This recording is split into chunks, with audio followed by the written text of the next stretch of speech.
Okay guys, I'm going to teach you how to repair a valve stem on one of these Goodman units that can't take out the valves. Now, if you could look in right here, you can see this valve is completely bent and messed up, so it's not being able to depress from the gauge. All right, now I'm going to use a special tool to fix this valve stem and straighten it all up.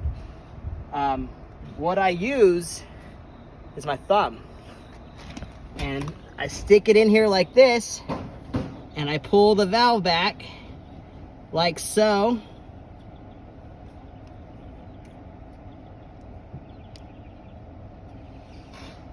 Bam, right there, bullseye.